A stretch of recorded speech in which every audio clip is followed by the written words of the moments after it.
Isang mapagpalang araw na naman po mga kapatid at muli tayong mag-aaral ng salita ng Diyos. At ang salita ng Diyos na ating pag-aaralan, ating po itong kukunin sa unang sulat ni San Pablo kay Timoteo, Kabanata 3, talata 4 hanggang 5. Ang sabi po dito, dapat mahusay siyang mamahala sa sariling pamilya, iginagalang at sinusunod ng kanyang mga anak. Sapagkat kung hindi marunong mamahala ang isang tao sa kanyang sariling pamilya, paano niya maalagaan ang iglesia ng Diyos? Mga kapatid, mga magulang, mga kaibigan, ito po ang salita ng Diyos. Ang papuri, ang pagsamba ay para lamang po sa Kanya. Dito mga kapatid, makikita po natin na kung paano pumipili ng isang leader o namamahala sa iglesia ng Diyos na dapat may ganitong katangian. No? Sinasabi dapat mahusay siyang mamahala sa sarili niyang pamilya. No? Kasi siyempre, kung mismong pamilya niya, hindi niya kayang pamahalaan, na which is meron siyang authority. No? Katulad ako, bilang ama, meron akong authority sa loob mismo ng pamilya ko, no? Sa loob mismo ng tahanan ko, ay hindi ko magampanan yung sarili kong tungkulin, yung dapat kong gawin. How much more, pamamahalaan ko ang kawan o ang iglesia ng Diyos o yung gawain ng Panginoon na kung titignan mo, wala naman akong yung talagang direktang authority sa mga taong yan. Di ba? Kasi yung authority na meron tayo, galing din doon sa ministry, di ba? Ikaw mamahala. Hindi pareho sa mismong pamilya mo, yung authority mo talagang galing talaga sa iyo bilang magulang no, bilang tatay, automatic kasi yun no? Pag ikaw yung tatay, ikaw yung responsibilidad mo, yung buong pamilya mo, yung asawa mo, yung mga anak mo, di ba? Hindi pareho sa ministry mga kapatid, wala kang direkta, no, kundi ikaw ay binibigyan lang ng authority na mamahala, di ba? Hindi ka basta-basta rin makakapag-desisyon na sa iyo lang, no? Kasi merong mga merong mga kasamahan na nanunungkulan din na kailangan mong kunin yung kanilang mga suggestion, no? Yung kanilang kung ano yung view nila, ano yung tingin nila, di ba? Hindi ka basta-basta magdedesisyon na sa iyo lang. Amen?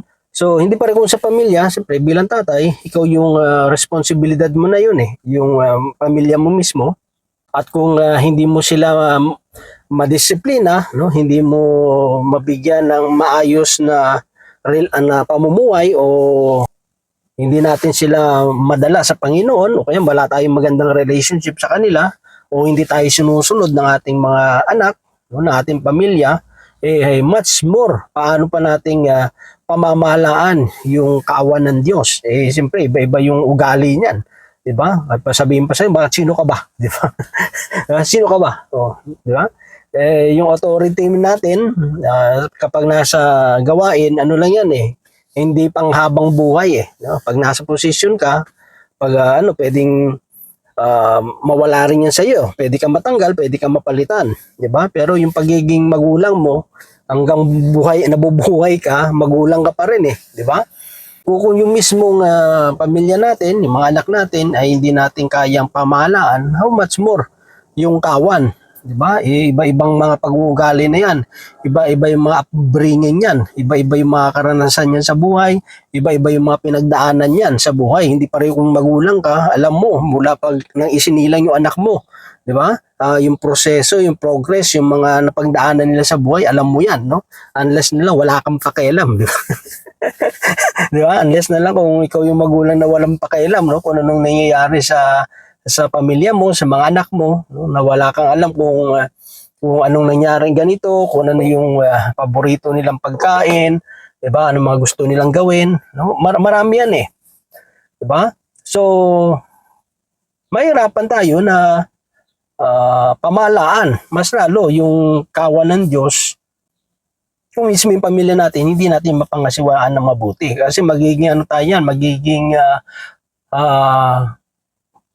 mahanapan tayo ng kapulaan, di ba? Mapupulaan tayo. No? Kasi kahit maganda pa, kuya, lagyan natin, maganda yung pamamahala mo, pero yung pamilya mo mismo, hindi mo na pamalaan na mabuti, ano pa rin yun eh, magiging pahid pa rin, di ba?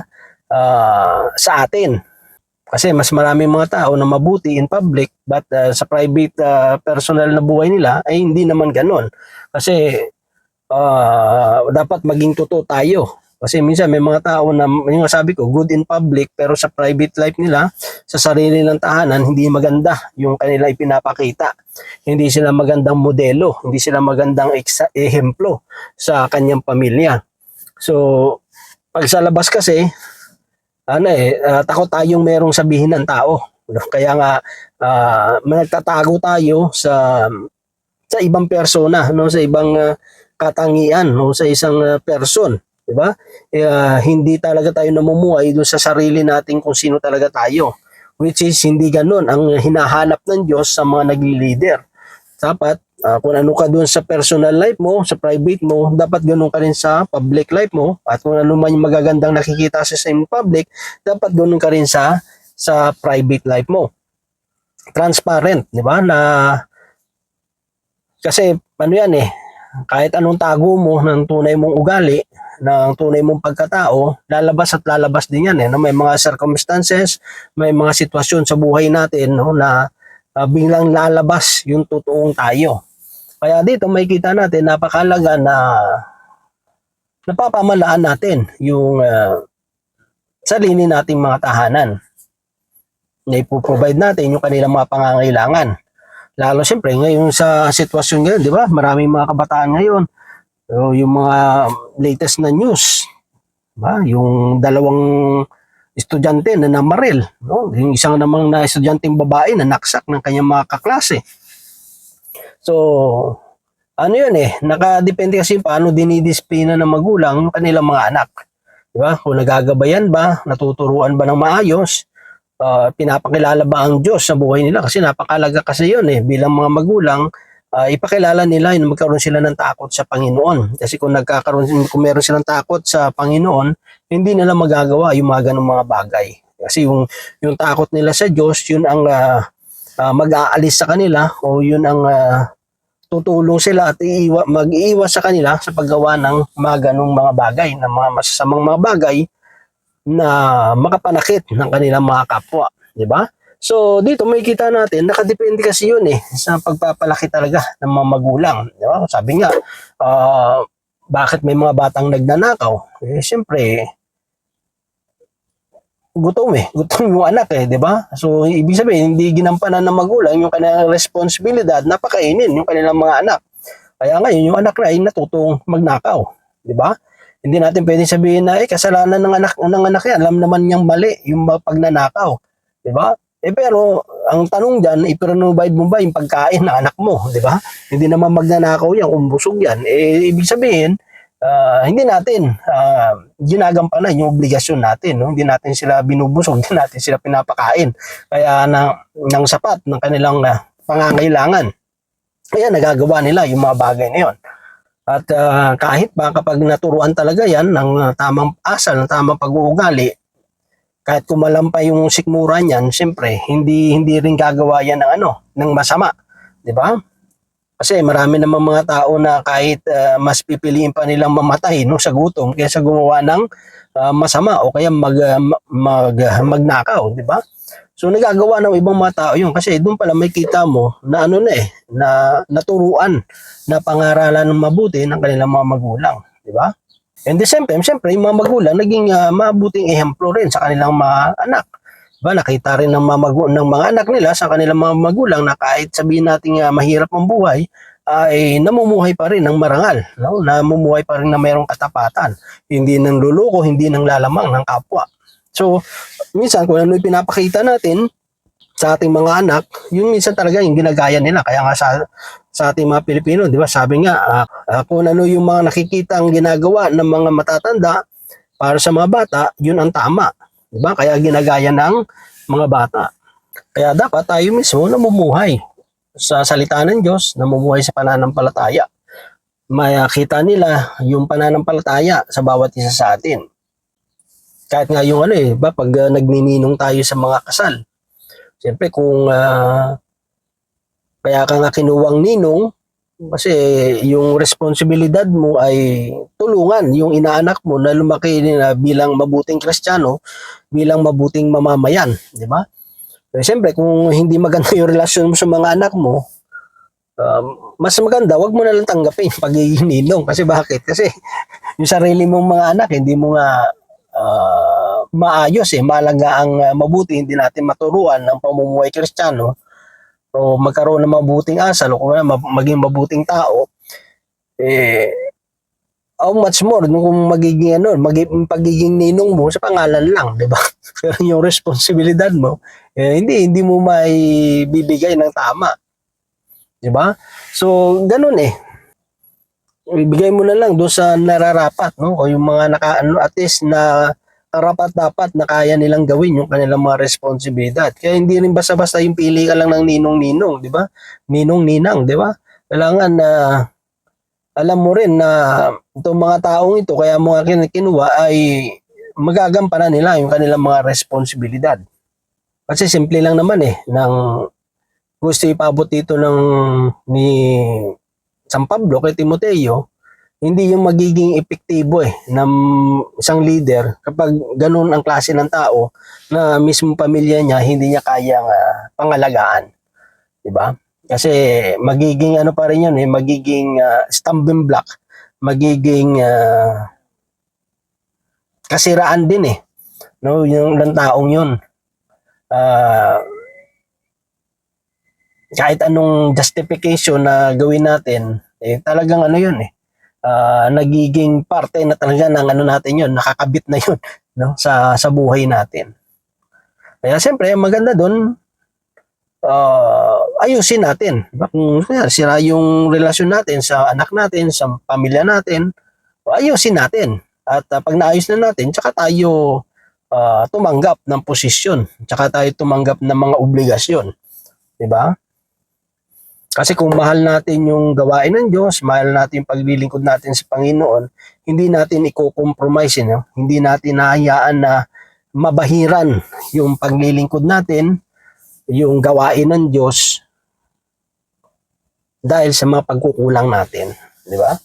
Ganun talaga Pag mahal mo yung paglilingkod mo, mahal mo yung mga tao sa paligid mo, siyempre, ayaw mo na mapupulaan sila, masisira sila ng dahil sa atin. Handa tayo na lang na magsakripisyo, which is, kasi nga, may pagkukulang naman talaga tayo. Diba?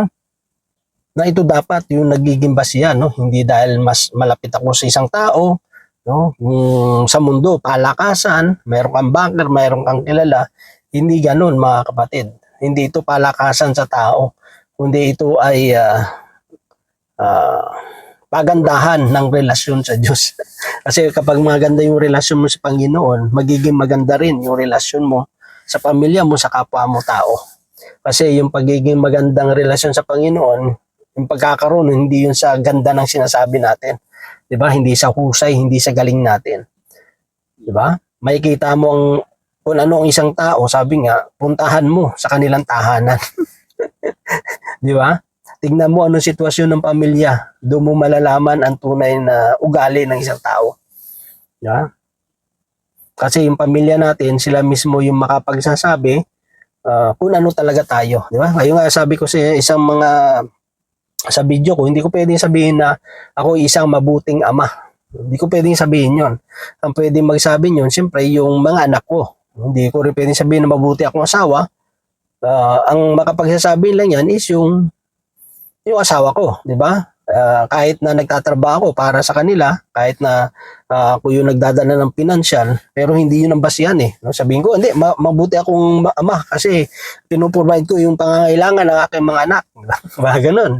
Hindi ko pwedeng maging justification yun mga kapatid para sabihin na mabuti akong magulang, di ba? Ang makapagsasabi talaga niyan, yung mga anak natin. Di ba? Kung sinabi mo buti kang asawa, yung asawa mo makapagsasabi yun. Hindi tayo. No? So, yun lang mga kapatid, no? Sa paglilingkod, marami ka talagang dapat baguhin sa buhay mo. No? Kaya hindi madaling magkaroon ng posisyon. No? Kala lang natin, pag tinignan mo lang posisyon, kapangyarihan, para makilala ka, ay doon ka nagkakamali. Di ba?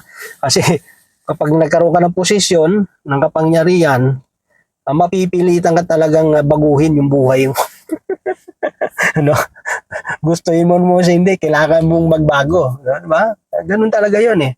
Well, kunyari, pag wala kang posisyon, kunyari, tender ka lang, o, attend ka kung gusto mo o hindi, di ba? Kasi wala naman eh. Wala ka namang responsibilidad eh. Malate ka man, o matin ka man, parang walang masyadong sa'yo eh. Bigat, di ba? Kasi wala ka namang masyadong accountability. Pero kunyari, nagkaroon ka ng posisyon, naging membro ka kunyari ng mga equipment, di ba?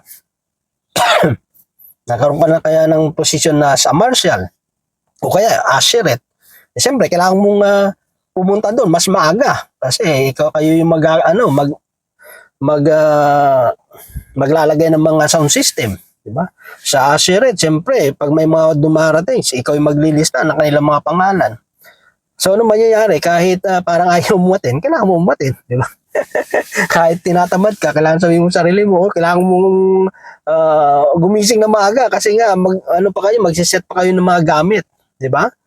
So, may kita mo doon, meron kasing responsibility na. So, kung hindi mo kayang turuan yung sarili mo, baguhin yung sarili natin sa biyaya ng Diyos, mahirapan talaga tayo na gampanan yung ating mga tungkulin, yung ating mga obligasyon sa gawain ng Diyos. At lalo na siyempre, kung hindi natin kayang gawin yung responsibility natin talaga sa loob ng ating tahanan, mas lalong hindi natin may bibigay yung buong puso natin sa paglilingkod sa Panginoon. Diba? So yun lang mga kapatid, at nawa ang Diyos patuloy magpala sa bawat isa sa atin. God bless po sa ating lahat.